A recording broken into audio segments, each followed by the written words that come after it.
तो चलिए अब जन्म कुंडली के चौथे भाव को भी जान लेते हैं। कुंडली का चौथा भाव व्यक्ति की सेहत, संबंध और भविष्य के बारे में क्या कुछ बताता है, आइए जानते हैं। पंडित जी, जैसे आप कह रहे हैं कि बहुत से ज्योतिषाचार्य और बधाई संदेश के जरिए भी बहुत से ज्योतिषाचार्य ने बताया कि आपके कार्यक्रम को देखते हैं, तो ये जानना चाहेंगे जो सेहत की बात हम चौथे भाव में कर रहे हैं, कुछ हमने पहले और दूसरे में भी कुछ देखा, हमने कुछ सेहत की बात आई थी, तो फिर अब इसमें कैसे अनुमान लगाया जाएगा कि कौन से सेहत की? ऐसा है, चतुर्थ भाव शुद्ध रूप से माता, भूमि, भवन, वाहन का भाव है। अच्छा। इससे मूल रूप से जो देखा जाता है, माता, माता का स्वास्थ्य, माता का रूप रंग, माता का कुल, ठीक है, ये देखा जाता है। माता को होने वाले रोग, वाहन का सुख, भवन का सुख, घर का सुख, मंदिर बनवाने का सुख, ये सब चीजें चतुर्थ भाव से। और आदमी की यश कीर्ति, आदमी की लोकप्रियता, ये चीजें देखी जाती हैं चतुर्थ भाव से। मूल रूप से इतना ही देखा जाता है। जहां तक अंगों की बात है, तो देखो दिव्या, अंगों की बात तब शुरू होगी जब दृष्काण कुंडली आप बनाओगे।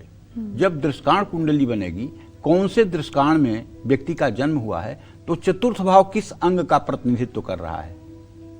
जैसे चतुर्थ भाव किसी की कुंडली में दाहिने घुटने का प्रतिनिधित्व कर रहा है, ठीक है, और उस समय पापग्रह की दशा चल रही है, तो ऐसे आदमी का लिगामेंट उस समय टूटेगा। लेकिन अगर आप बिना दृष्काण कुंडली खोले और किसी को बता दें कि आपको ये बीमारी होगी और इस अंग में होगी, तो ये बात मिथ्या होगी। उसमें गहराई तक जाना पड़ेगा। ठीक है, बिल्कुल। प्रायः चौथे भाव से इसको मतलब कि सुख भाव कहते हैं, मातृभाव के नाम से भी इसको जाना जाता है। कुंडली के चौथे भाव का संबंध भाव का शरीर के अंगों से भी संबंध है, लेकिन मानसिक शांति, चेस्ट, हृदय, फेफड़ा, पेट, ये कुंडली के चौथे भाव हैं। निजी जीवन, छवि, माँ के साथ आपके संबंध, सुख, भवन, भूमि, अचल संपत्ति, वाहन, गड़ा हुआ धन, पैतृक संपत्ति, और अगर कोई लड़की है तो उसके पति की आजीविका, अगर कोई लड़का है तो उसके पत्नी की आजीविका का भी विचार चौथे भाव से ही किया जाता है, क्योंकि सप्तम से ये दशम स्थान होता है। इसलिए अगर कोई लड़की है तो उसका पति क्या करता होगा, कंप्यूटर इंजीनियर होगा कि आर्किटेक्ट होगा कि मतलब कि बढ़ई का काम करता होगा कि मजदूर होगा, ये मतलब कि चतुर्थ भाव के ग्रहों को देख करके निर्धारित किया जाता है। ठीक है, और अगर इसी तरह से किसी की पत्नी है तो उसके बारे में भी विचार किया जा सकता है।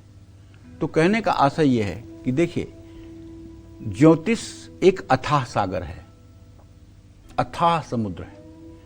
मुझे ज्योतिष करते हुए 50 साल तो हो ही गया, 50 में तो कोई कमी नहीं है, लेकिन मुझे लगता है कि अभी मैं ज्योतिष के समुद्र में 1 फीट पानी में घुसा हूं, इससे ज्यादा नहीं घुसा हूं। 50 साल के बाद, 50 साल के बाद, क्योंकि जब जब किसी नए ग्रंथों का स्वाध्याय और अध्ययन होता है, तब तक कोई नई चीजें दिमाग में क्लिक कर जाती हैं, नई चीजें क्लिक कर जाती हैं। तब मन में पश्चाताप होता है कि अरे अभी तो पढ़ाई अधूरी है, अभी तो ज्ञान अधूरा है, अभी तो बहुत कुछ सीखना बाकी है, अभी तो बहुत कुछ नहीं जानते हैं। लेकिन जितना जानते हैं उतने से ही दुकान चल जाती है। और जो महज कुछ सालों का जिनका एक्सपीरियंस है, वो इतने कॉन्फिडेंस से बोलते हैं आजकल। देखो, ऐसा है, यहाँ किसी के वाणी पर कोई रोक टोक नहीं है।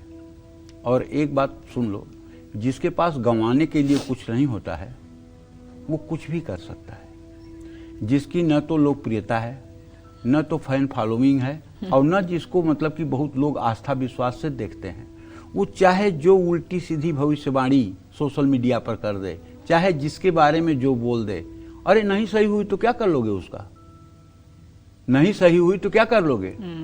और इतना वो पैनिक बोलेगा, इतना खराब बोलेगा कि उस पर लाइव और व्यूज तो मिल ही जाएंगे, यूट्यूब से पैसा आ ही जाएगा, उसका जो उद्देश्य है वो पूरा हो रहा है। अब भविष्यवाणी सही हो गलत हो, उससे क्या लेना देना है। यानी अपनी कुंडली को भी सुधारें और सही व्यक्ति से भी दिखाएं, ये बहुत बड़ी चुनौती है आजकल तमाम लोगों के लिए। तो